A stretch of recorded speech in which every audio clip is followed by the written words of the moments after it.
Donc voilà, Galileo Barbier est responsable d'un projet à EDF SCI basé aux fonctions centrales à Paris. Je vais donc maintenant vous parler de la méthodologie de rémunération des projets d'infrastructure. Je vais faire quand même un petit point sur la CSPO. Sylvain en a déjà parlé. Ensuite, vous parlez plus spécifiquement de la délibération et des décrets, des textes, une synthèse. Et ensuite, rentrer dans les détails du mécanisme de calcul de la rémunération, qui est assez complexe, vous allez voir, et les processus d'instruction. Enfin, il y a aussi une étude des cas sur l'éclairage public, parce que la complexité du mécanisme fait si qu'il est intéressant de voir aussi des choses concrètes via une étude des cas. Donc la CSPE, on en a déjà un peu parlé avec Sylvain. Je vais focaliser l'attention sur les surcoûts de production dans les ZNI et en Guadeloupe. Sylvain a parlé d'un montant annuel. On va chercher à ramener ces montants annuels de 450 millions d'euros à un montant par mégawattheure. Donc, il y a un surcoût de production dans les ZNI qui est lié aux caractéristiques des moyens de production locales, qui sont plus chers qu'en métropole.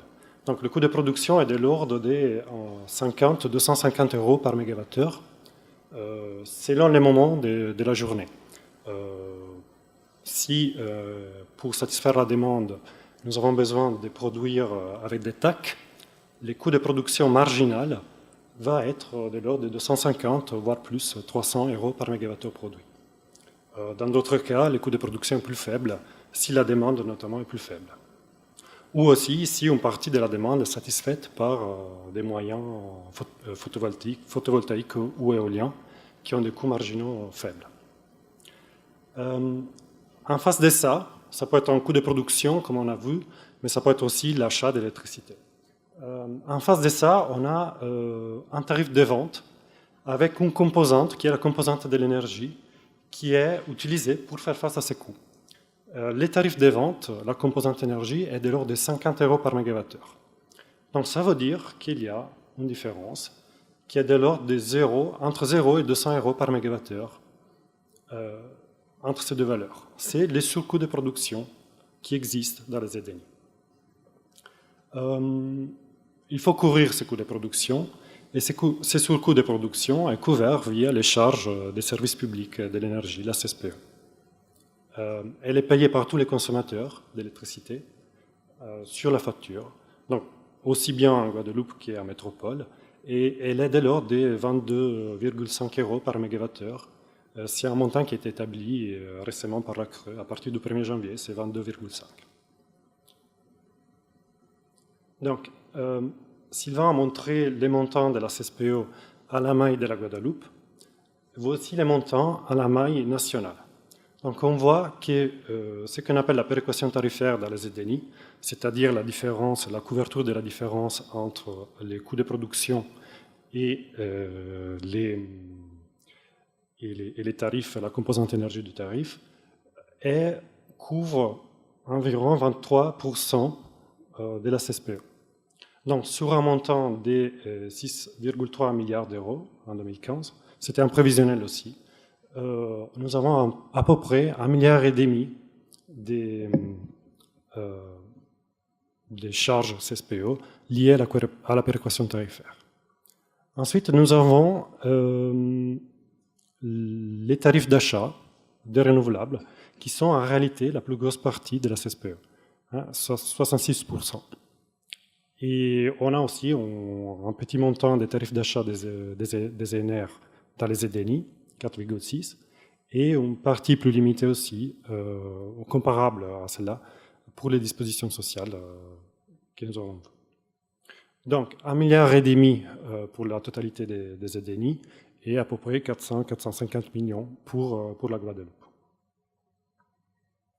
Donc, ce qui est intéressant à voir aussi, c'est l'évolution de la CSPE, de ses charges, dans le temps.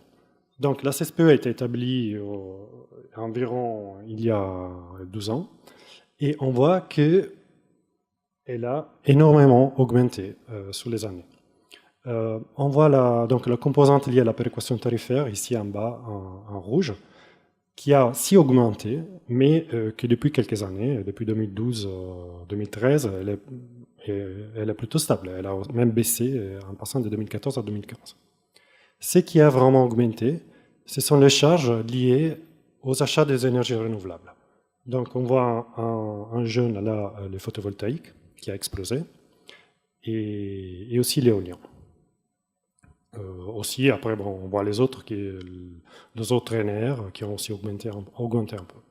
Donc, en fait, il y a eu une vraie explosion de la CSPE qui fait si que des charges, cette taxe qui était payée par tous les consommateurs d'électricité est passée d'environ 3 à 4 euros par mégawattheure consommé en 2003-2004 au montant d'aujourd'hui qui est de 22,5 euros par mégawattheure.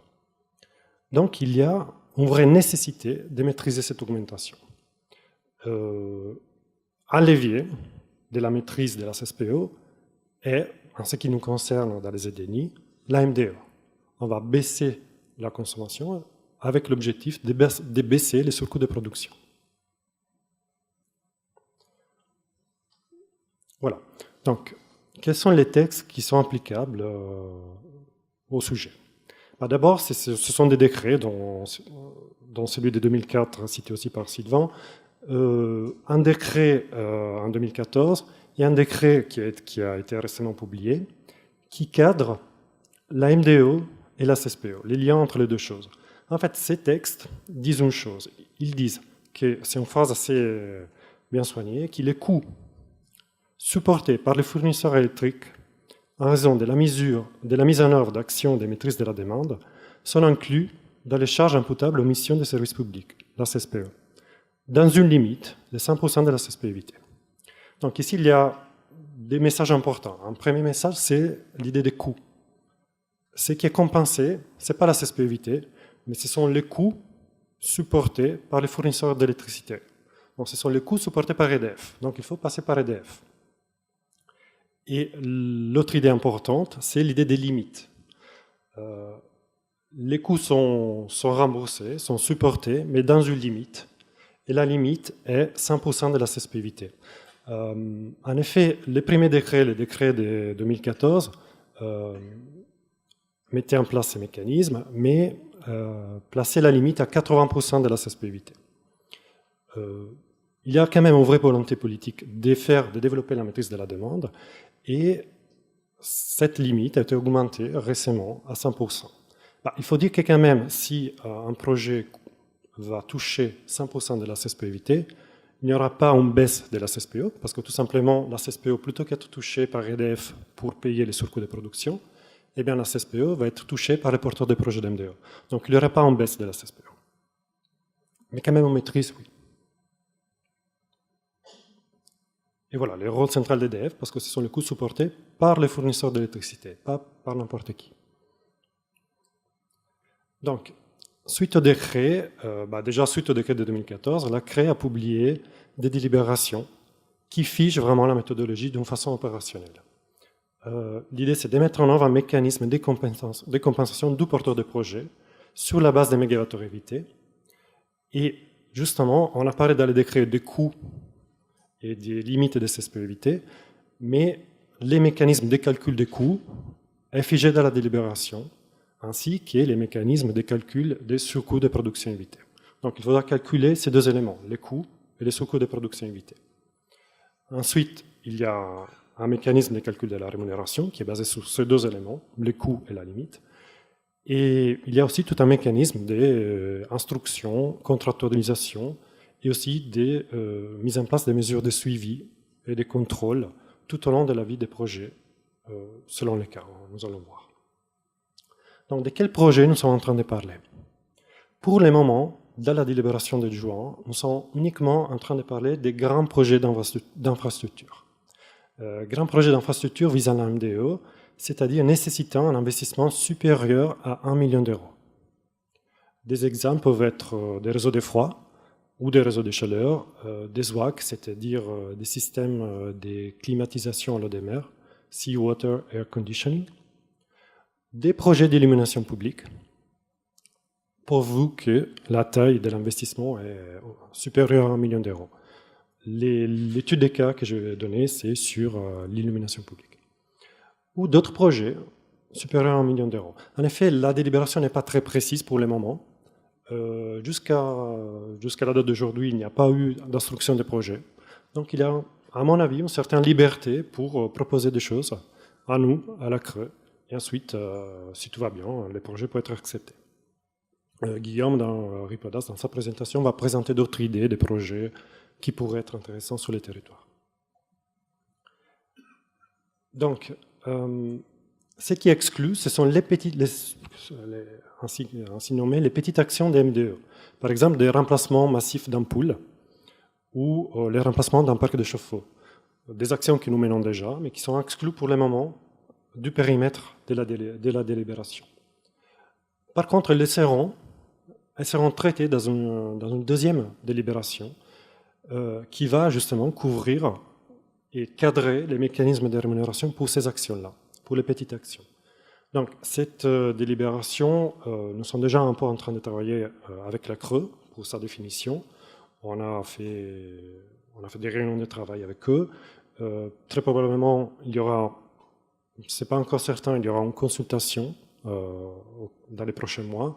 Et l'objectif de la Creux est de publier cette délibération d'ici la fin de l'année, si tout va bien, même au début du deuxième semestre. Enfin, il y aura une troisième délibération qui va couvrir les mécanismes de rémunération des projets de stockage de l'électricité. Parce qu'en effet, le décret que nous avons cité auparavant, il couvre aussi les projets de stockage d'électricité. Mais il n'y a pas encore une traduction opérationnelle du système de rémunération.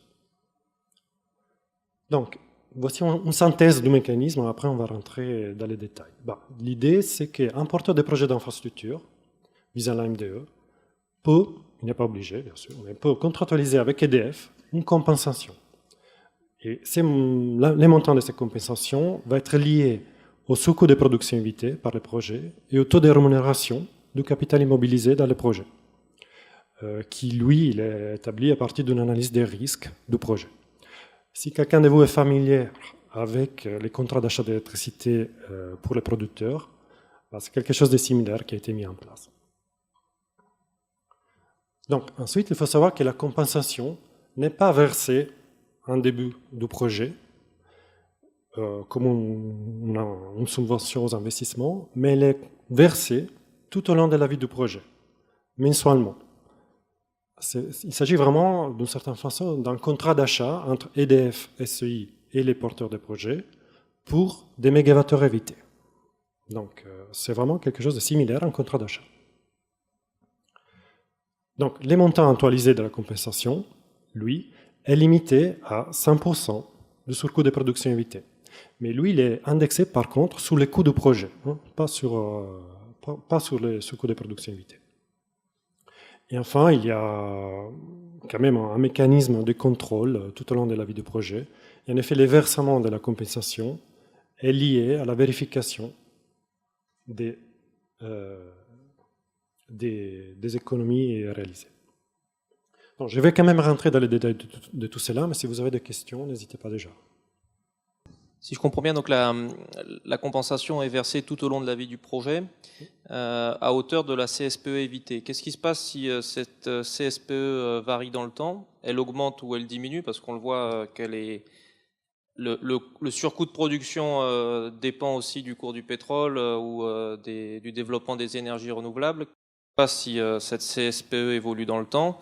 Est-ce que le montant mensuel par mégawattheure évité est calculé au début de vie du projet ou est-ce qu'il va évoluer dans le temps? Alors, deux choses. La première chose, la compensation n'est pas égale au montant de la CSPE évité, mais elle est indexée sur le coût du projet, que je vais vous expliquer ensuite. Par contre, dans la limite de 100% de la CSPE évité. Ensuite, en effet, oui, l'évaluation de la CSPE, elle peut être faite sur les passés, sur les réalisés, ou elle peut être faite sur des scénarios futurs.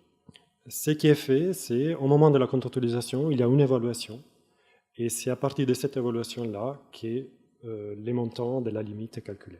Donc il n'y a pas, une fois que la contractualisation est faite, il n'y a pas de modification des montants, ni des coûts de projet, en effet, ni de la limite de la compensation.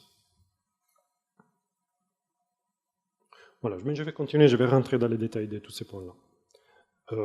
Justement en vous expliquant comment les calculs de la rémunération est fait et ensuite comment on fait pour instruire un projet. Donc, les calculs de la rémunération est fait en 3 étapes principalement. D'abord, il y a une étape de calcul de ce que la CRE appelle le coût normal et complet d'un projet. C'est en gros le coût actualisé du projet avec une rémunération des capitaux. C'est pas si normal que ça, hein, nous allons voir, c'est quand même quelque chose d'assez complexe à mettre en place. Mais nous avons développé des outils, notamment ce qu'on appelle un business plan type, qui vont idéalement aider les porteurs de projets à faire ces calculs. Donc, on vous accompagne dans cela. Ensuite, il y a une deuxième étape qui est le calcul du surcoût des productions évitées, la CSP évitée, et la troisième étape qui est l'évaluation de la rémunération. Donc, la rémunération, on verra, elle est indexée plutôt sur le coût normal et complet du projet, mais dans la limite des surcoûts de production évitées. Donc, c'est là qu'on compare les deux. Donc, je vais faire chacun des 3 points un par un. Les coûts normal et complet, c'est vraiment l'étape la plus complexe. Je vais passer peut-être un peu rapidement. La délibération est assez complète là-dedans. C'est au texte de délibération qu'il faut faire référence pour ces calculs. Mais nous allons vous aider avec les business plan type. Donc d'abord, on prend les capitaux immobilisés du projet, qui sont les CAPEX, les coûts d'investissement du projet, et on enlève toutes subventions aux investissements. Et aussi les provisions aux aléas qui ne sont pas rémunérées. Ensuite, on fait un amortissement linéaire de ces capitaux sur la durée de vie du projet avec une valeur finale nulle pour bien amortir les capitaux. On rajoute les besoins en fonds de roulement sur la durée de vie du projet et ensuite on fait une valorisation des capitaux immobilisés avec un taux de rémunération qui est bon, en phase d'évaluation du dossier est imaginé, ça va être un paramètre par le porteur de projet, et ensuite qui va être figé par la CRE suite à la présentation de l'analyse des risques. Ce taux de rémunération des capitaux immobilisés varie entre 6 et 16% selon les niveaux de risque du projet. Bien évidemment, un projet plus risqué va pouvoir accéder à une rémunération plus importante des capitaux immobilisés. Ça peut jouer ou pas. Ça joue s'il est dans la limite de la CSP8, sinon ça ne joue pas. On rajoute les amortissements à cette chronique. On rajoute les coûts d'exploitation et on enlève les éventuelles recettes du projet.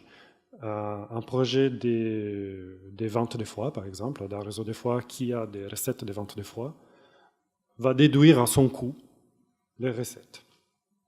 Ainsi, de la même façon, on a déduit tout au début les subventions aux investissements, qui ne sont pas rémunérées, bien évidemment. On obtient une chronique de coût normal et complet du projet, par exemple sur 10 ans de durée de vie du projet, et on l'actualise, on fait une somme actualisée de la chronique pour avoir le coût normal et complet du projet. Donc on a une valeur, je ne sais pas, 10 millions, un chiffre. On les met à côté, et on calcule ensuite les surcoûts de production évités.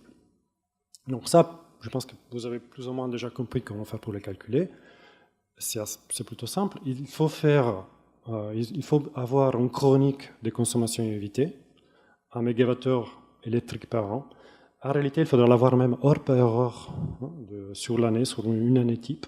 Mais bon, en première évaluation, on peut la faire aussi en moyenne sur l'année. Et ensuite, on valorise cette chronique des mégawattheures évités avec la valeur du surcoût de production évité. Donc, on a vu, les surcoûts de production évités, c'est la différence entre les coûts de production et la composante énergie du tarif. Or, en réalité, comment faire pour cela? C'est un calcul qui va être fait par la CRE. C'est la CRE qui va calculer les coûts marginaux de production.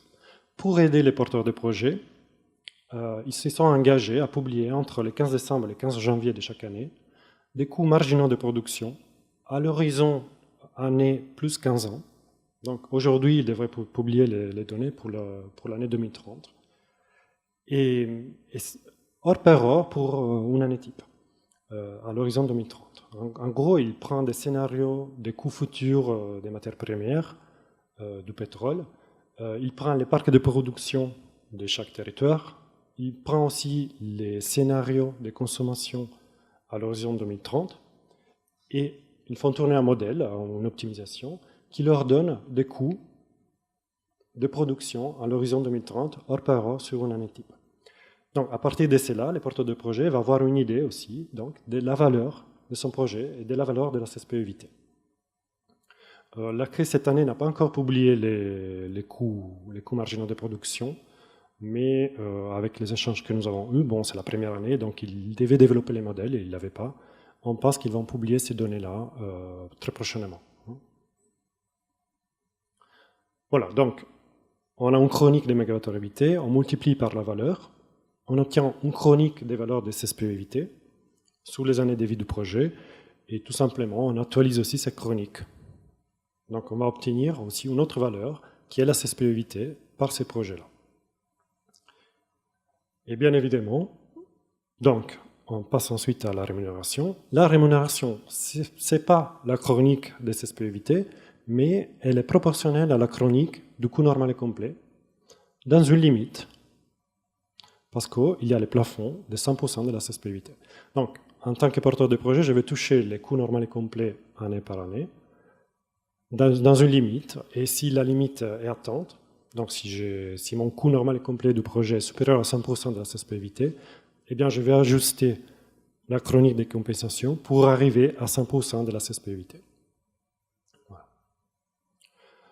Ensuite, tout au long de la vie du projet, il y a un mécanisme de contrôle et vérification, il y a des mesures de comptage, des audits qui sont demandés aussi, des audits annuels. Et en gros, la rémunération est proportionnelle au mégawattheure effectivement effacé. Et si les mégawattheures effacés sont moindres, bah, la compensation va baisser aussi.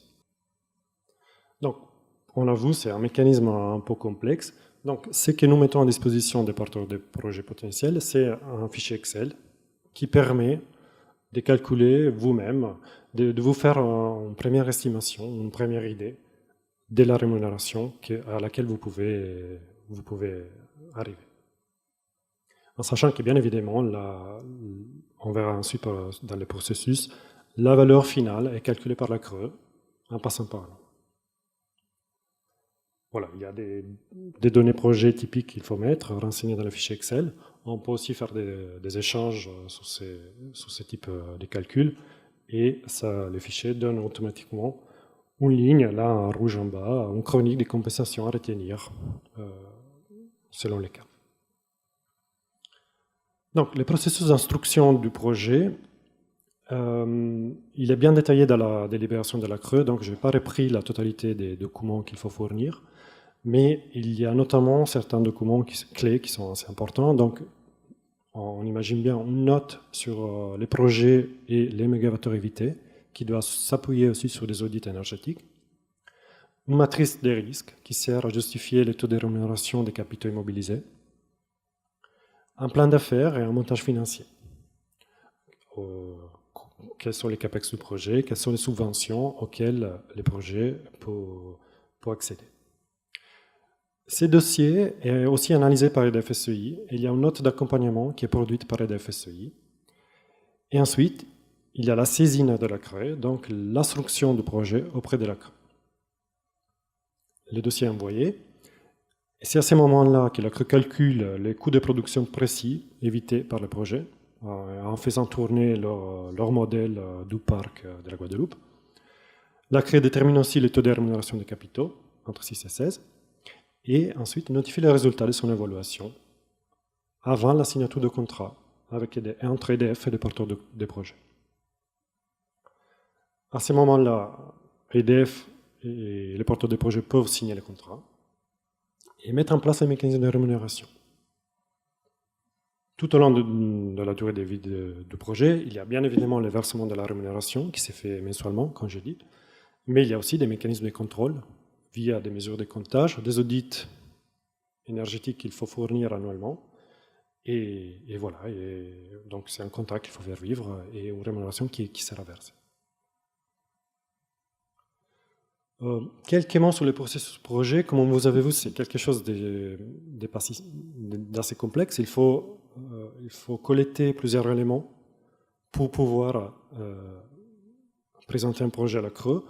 Donc, bien évidemment, en début d'un projet, on a un business plan qui n'est pas complet. On a des capex qui sont un peu inconnus, des recettes éventuelles qui ne sont pas bien définies, des subventions pas claires non plus, les recettes CSPE, bien évidemment, non claires, et les OPEX non connus non plus. Petit à petit, avec des études de faisabilité, des études de type APS, APD, des appels d'offres, les porteurs de projet vont pouvoir affiner les éléments de son business plan.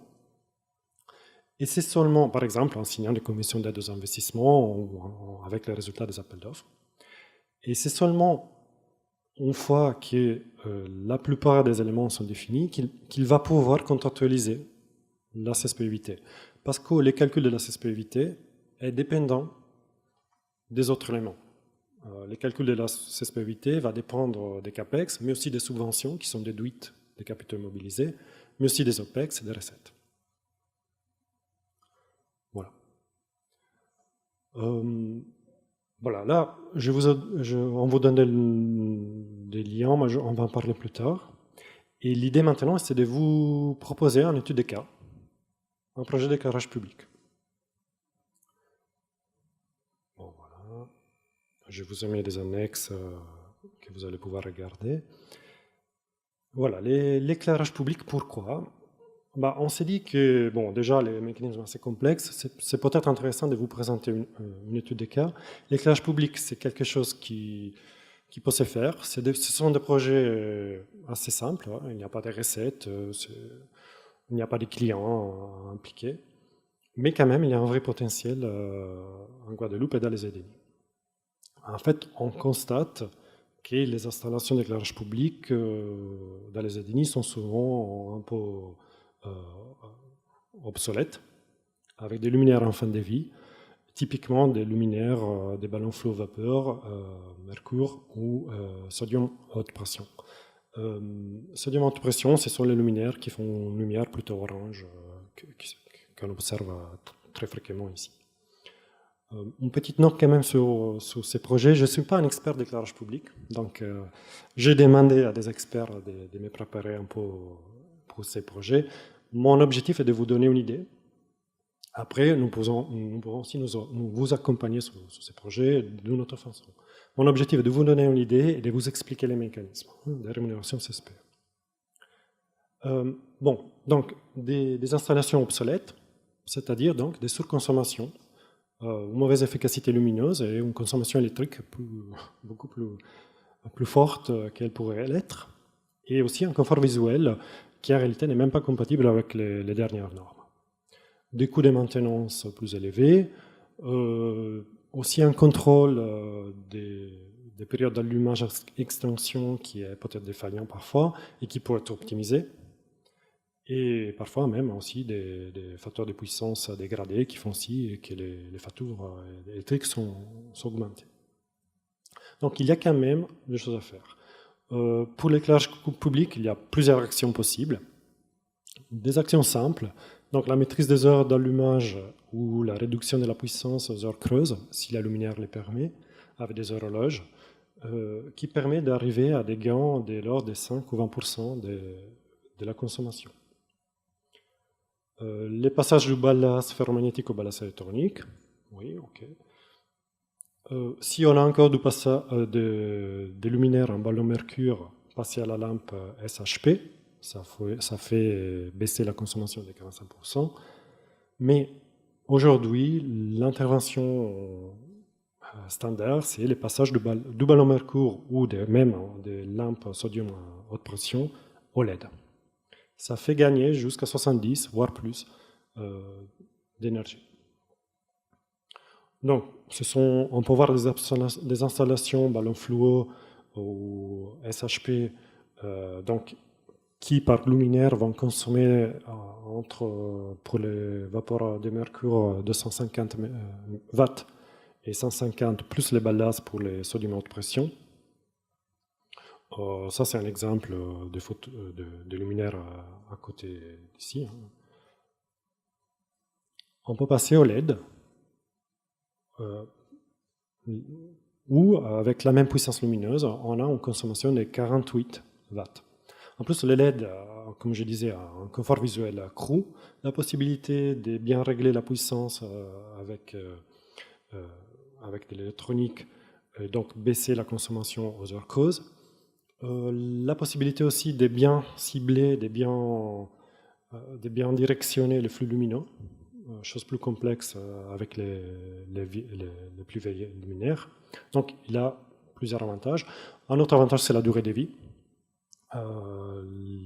Les LED, des luminaires LED ont une durée minimale de 10 ans, mais ils vont plutôt vers les 15 ans. Lorsque des SHP, c'est plutôt à renouveler tous les 4-5 ans. Il y a quand même quelque chose qui doit être aussi renouvelé pour mettre en place les LED, c'est les réseaux d'éclairage public. En fait, les LED ne supportent pas bien les surtensions, donc il faut protéger les réseaux avec des parafoudres, des systèmes de parasurtenseurs, par exemple. Mais ça s'est fait sans aucun problème. Donc l'idée, c'est de faire une étude de cas. Qu'est-ce que ça donnerait la CSPE éviter pour un projet d'éclairage public au LED? Donc j'ai pris des hypothèses, c'est une étude de cas. Il faudra en réalité faire ces calculs au cas par cas suite à des études. Donc imaginons d'avoir l'existant des luminaires de type SHP à 150 watts, dont la puissance totale en réalité avec les ballasses c'est 175. Et on va les remplacer par des LED de 48 watts de puissance chacun. Donc l'investissement, on avoue, il doit atteindre les millions d'euros. Donc pour atteindre les millions d'euros, on peut évaluer assez rapidement que le remplacement d'une luminaire est d'environ 1000 euros. Donc là, on va remplacer 1000 luminaires pour donner un ordre de grandeur. Je vais ignorer pour le moment la partie amélioration du réseau, qui va aussi demander un peu d'investissement, mais pas tant que ça. Aussi, dans cette étude de cas, j'ai imaginé des subventions d'investissement de l'ordre de 20%, par exemple sous fonds FEDER. Donc si on investit 1 million d'euros, nous allons quand même recevoir 200 000 euros de fonds FEDER. Et une durée de vie du projet de 10 ans, en sachant que c'est conservateur parce que les LED peuvent durer un peu plus. C'est une étude de cas, comme je disais. Donc, une chose à faire, donc on a vu les calculs normaux et complets du projet, on va faire les calculs au business plan type, au fichier Excel, mais il y a quand même une étape qui est le calcul des économies d'énergie. Pour le calcul des économies d'énergie, il faut se projeter dans le futur. C'est une étape qui peut être un peu complexe, donc là j'ai donné une piste, en réalité il faudra faire au cas par cas avec des audits. Et voilà, donc là l'idée c'est d'imaginer qu'il y a quand même un taux de renouvellement naturel des installations d'éclairage public, donc il y a une baisse tendancielle de la consommation d'un parc de luminaires. Là j'imaginais une baisse de 3% par an. Donc ça, c'est le cas de référence sans projet d'éclairage OLED. Et en jaune plus clair, on a les projets de rénovation. On passe en consommation de 48 watts. Ensuite, on rajoutera aussi une petite optimisation liée à la baisse de puissance pendant les heures creuses. Et on peut faire un calcul que la situation existante va consommer de l'ordre de 730 MWh par an. Et la situation projetée avec LED, 130 MWh par an. Donc on a des économies de l'ordre de 600 MWh par an. Avec aussi une réduction de la puissance installée qui permet de faire des gains en facture aussi, que je n'ai pas quantifié. Donc, on met toutes ces données dans les business plan type, les projets avant le renouvellement, les projets après renouvellement. Donc avant renouvellement, 175 de puissance, 1000 watts, en fonctionnant 4200 euros par an. Après renouvellement, la baisse des consommations. Voilà, je mets ces informations dans le business plan type.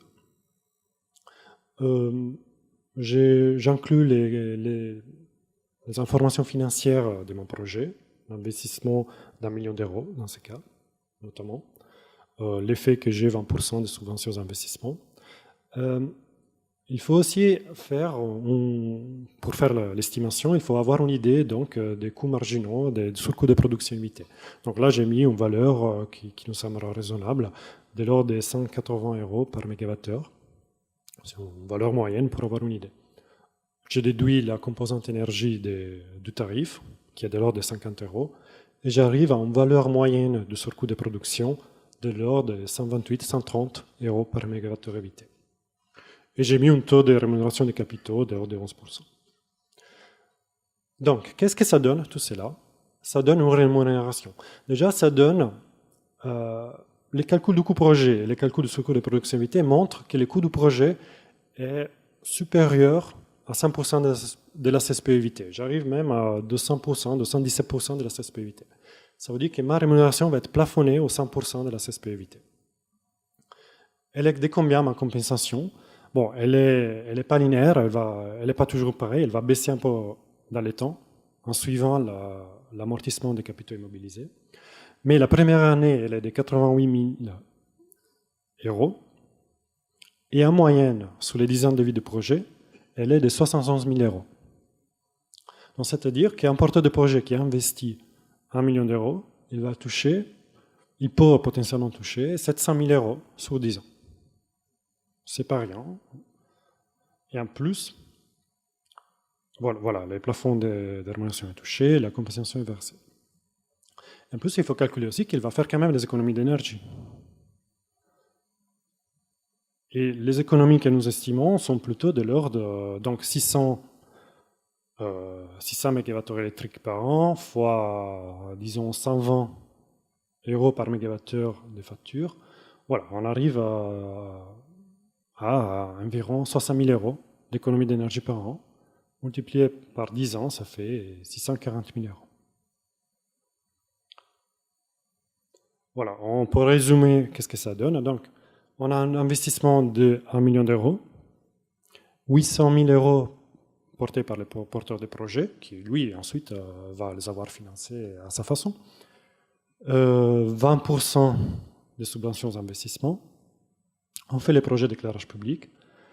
On va recevoir année par année une recette CSPE évité de l'ordre de 70 kg par an, donc 700 kg euros sur 10 ans.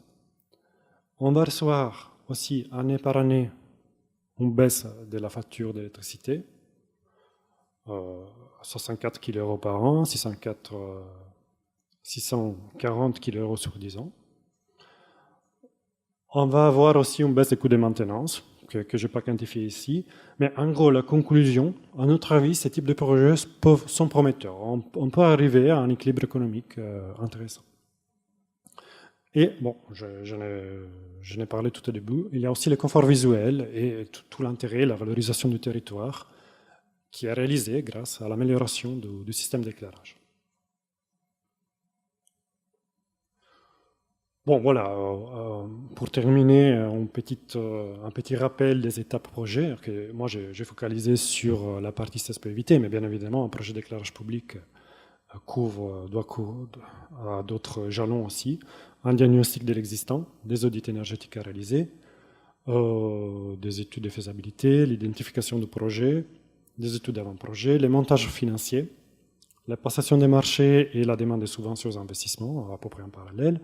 Et seulement à la fin de tout cela, la contractualisation CSPE évité. On avait parlé donc ensuite de la réalisation de travaux et les contrôles tout au long de la vie des projets. Pour un projet d'éclairage public, le contrôle s'est fait assez facilement. Les comptages, les mesures de comptage sont déjà en place, normalement. Donc ça ne devrait pas être compliqué. Voilà, donc ça c'est un exemple. Guillaume, dans la suite de la présentation, va donner d'autres exemples de projets, d'autres idées. N'hésitez pas à nous contacter au niveau des Guillaume Ripodas pour faire une première pour toute information et pour faire des premiers échanges sur un projet. Ensuite, pour la phase instruction des projets, il faudra contacter la délégation management de l'énergie basée à Paris à cette adresse email. Nous avons mis en ligne depuis quelques jours une synthèse de mécanismes. Nous allons peut-être mettre en ligne aussi ce type de présentation et aussi le business plan type. Pour le moment, il n'est pas encore en ligne, mais vous pouvez nous les demander. Donc, au site EDF Guadeloupe. Et vous pouvez regarder les détails de la délibération sur le site de la CRE. Elle est bien évidemment publique. Donc, l'idée maintenant, je pense, de faire un peu de questions, une première session de questions-réponses. Ensuite, il y aura une pause. Mais voilà, donc je pense que ça vaut la peine déjà de... Oui, bonjour. J'avais une question concernant le temps d'instruction. Si vous avez bien décrit les étapes, maintenant, par rapport au temps d'instruction du dossier à la CRE, c'est une première question. Alors, oui. Une fois que le dossier est déposé, la CRE a, si je ne me trompe pas, hein, c'est bien identifié dans la délibération, a 4 mois pour répondre. En même temps, il y a une date limite, qui, si je ne me trompe pas, est juin, pour avoir traité les dossiers au cours de l'année. Donc, c'est 4 mois, mais si je veux traiter les dossiers au cours de l'année en cours, il faut le faire, il faut faire une saisine avant juin. D'accord, merci. J'ai une deuxième question. Est-ce que le calcul de la recette de la CSPE est purement économique? C'est-à-dire, est-ce qu'on le met dans une matrice? Vous avez montré un fichier Excel. Ou est-ce qu'il va être dépendant du type de projet? Si c'est un projet solaire ou biomasse, ou est-ce que ces paramètres sont inclus dans la matrice de calcul? Parce qu'au final, le tarif de rachat est ce qui détermine l'équilibre de l'économie du projet pour le porteur. Alors,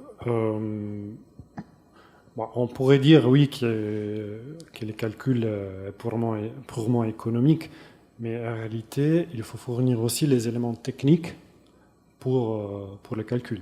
Même dans le fichier Excel, et l'élément crucial qu'il faut fournir à la CRE, c'est la chronique des mégawattheures évités. Et donc, cette chronique va bien évidemment dépendre des audits, du projet, de la technologie utilisée, et aussi de la façon d'établir les cas de référence, qui est l'écart sans projet, à partir duquel, par différence, avec les projets, je calcule les économies d'électricité. Donc, il y a quand même un audit aussi énergétique à fournir. Et après, il y a d'autres éléments économiques, par exemple la valeur du surcoût des productions évitées, ou les taux de rémunération des capitaux immobilisés, qui eux sont plutôt calculés côté de la CRE. Merci. Et dernière question, est-ce que la capacité d'absorption du réseau influe? C'est-à-dire qu'on peut avoir un projet économiquement viable, et par rapport à la capacité d'injection, j'ai cru comprendre que certaines zones en Guadeloupe ne sont pas homogènes, notamment les zones de grande terre, qui seraient, vous allez confirmer ou infirmer ce que je dis, inégales par rapport aux zones de basse terre, par rapport à la capacité du réseau. Alors, donc, est-ce que la CRE va regarder cela ou pas? En ce qui concerne les réseaux, donc, il s'agit là uniquement des projets MDE, donc des maîtrises de la demande. Donc, il n'y a pas d'injection. À la limite, il y a de l'injection évitée. Ces parties-là, l'impact de l'injection évitée sur les réseaux n'est pas évalué par les projets. On regarde uniquement la composante énergie et du tarif. Après, il y a une autre délibération qui a été réalisée en première, en fait, après le décret de 2014, qui fige les modalités de rémunération des projets de production. Donc là, il faut faire référence à cette délibération-là pour tout projet de production. En fait. C'était pas en fait, il y a des similitudes dans les deux délibérations, mais là, on l'a focalisé aujourd'hui vraiment sur la MDE. Ok, merci. Alors, merci pour cette première question. Pouvez-vous vous présenter, s'il vous plaît, pour qu'on puisse savoir qui vous êtes, après avoir posé les questions? Oui, pardon. Donc, je m'appelle Thierry Reynaud, je suis manager du groupe JPH.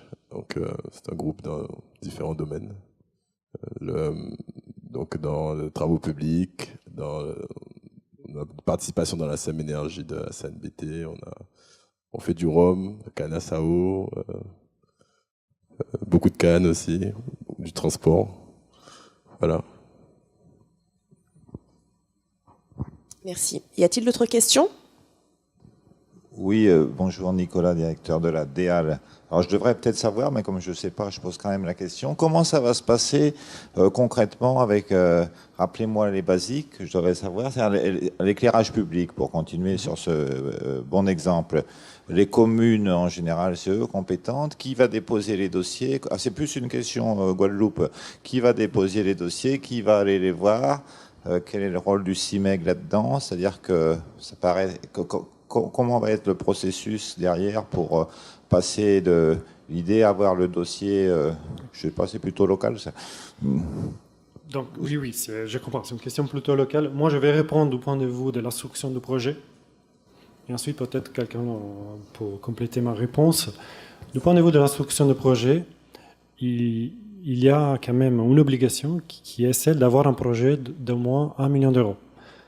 Donc, dans certains cas, peut-être, il faudra associer plusieurs communes, faire un groupement. Et après, il faut aussi avoir un seul interlocuteur pour ce projet.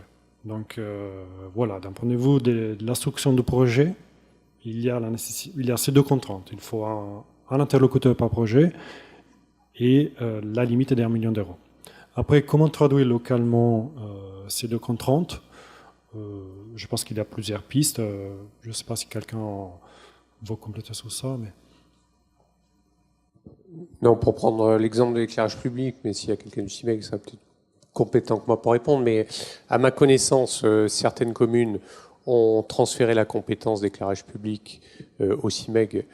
Je crois, de mémoire, c'est 9 sur les 32 communes, 7 ou 9, c'est ça. Hein. Donc là, évidemment, dans ce cas-là, pour ces communes concernées, le CIMEG est forcément légitime, j'allais dire en tant que maître d'ouvrage, à instruire un dossier de ce type-là. Dans les autres cas de figure, ce que disait Galéo, il faut forcément qu'il y ait unicité du projet. C'est pas la somme de petits projets. Donc si ce sont des communes qui sont pas dans ce cadre-là, il faut qu'elles trouvent un vecteur commun pour instruire leur dossier, quoi. Voilà. Ça peut être les EPCI, en effet, qui peuvent être le fédérateur du projet. Maggie Cellini, vice-présidente de la région. Bonjour à tous. Les EPCI, effectivement, c'est pas leur, compétence directe, mais il n'empêche que peut-être qu'ils peuvent, dans l'orientation qu'ils ont, à travers les compétences qu'ils ont, ils peuvent effectivement monter un tel dossier. Mais je crois savoir que la réflexion est menée pour que justement le transfert se fasse plutôt vers le CIMEG, pour ne rien vous cacher. Oui, moi j'en ai une en fait par rapport à la chronique, la chronique dont vous parliez de consommation d'énergie en fait. Vous avez dit que elle allait demander en fait un temps horaire, un pas horaire, et pour quelle raison? Alors, en effet, je ne suis pas rentré dans ces détails-là, mais les porteurs de projet devraient fournir une chronique horaire des mégawattheures évités. Par exemple, dans le cas de l'éclairage public, ça ne semble pas si difficile que ça. Il faudra faire les cas de référence avec une illumination qui va de 6 heures au soir jusqu'à 6 heures le matin, dans les cas de référence. Et ensuite, dans les cas avec les projets, pendant les 12 heures de la nuit, la consommation évitée. Pourquoi on demande ça?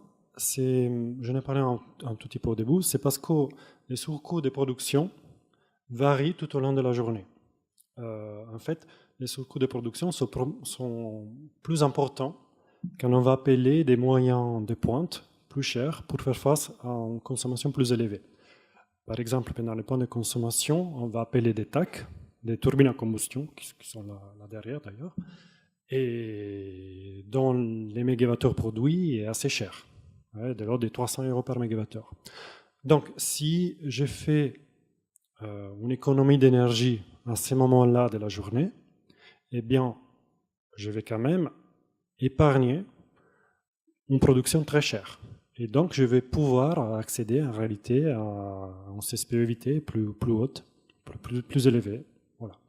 Et donc, c'est en fait lié au fait que les coûts marginaux de production, les surcoûts de production, ne sont pas à plat tout au long de la journée, mais ils sont proportionnels aux moyens appelés et proportionnels à la courbe de consommation, à la charge.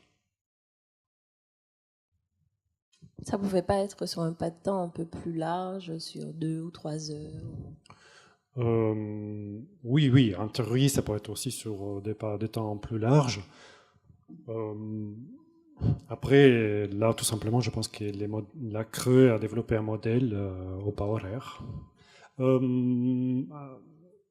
Pour donner aux références, en métropole et en Europe, les marchés d'électricité donnent un prix d'électricité au pas horaire. Le prix est calculé tous les jours pour le lendemain, c'est les marchés spot. Au pas horaire, on a 24 prix chaque jour qui sont donnés. Donc ça, c'est le cas où on a un marché, ce n'est pas le cas en Guadeloupe, c'est un marché régulé, c'est un système régulé. Et donc les prix qui en Europe sont donnés par les prix des marchés chaque jour, ici vont être donnés comme référence par la Creux. Mais ça va être la même typologie de prix horaires. Andrés Mézières, le président de Synergie. Donc, j'ai 3 questions. La première, dans la continuité de la précédente. Quand est-ce qu'on pourrait obtenir cette courbe de pas horaire pour la Guadeloupe, donc, qui nous permettrait de comprendre la formation des coûts sur une journée type en Guadeloupe ou dans les autres ZNI? Alors, donc, comme je disais, la Creux s'est engagée à publier ses coûts une fois par an, entre le 15 décembre et le 15 janvier. Donc ça, c'était la première année, et donc ils sont en train de construire leur modèle de calcul. Et les derniers échanges que nous avons eus avec eux, ils avaient presque terminé les calculs. Je pense qu'ils devaient passer assez récemment face au commissaire de la Creux pour faire une délibération sur le sujet. Ça ne devrait pas tarder. Malheureusement, la Creux aujourd'hui n'est pas là, donc ne peut pas répondre, mais je pense que ça devrait être publié vraiment sous peu. Ça pourrait être quelques semaines. Et c'est vrai que ça va être quelque chose d'intéressant, non uniquement pour les projets d'MDE, mais ça va être vraiment des coûts de référence pour la production en général en Guadeloupe. Ça va être quand même quelque chose de très transparent. C'est très positif.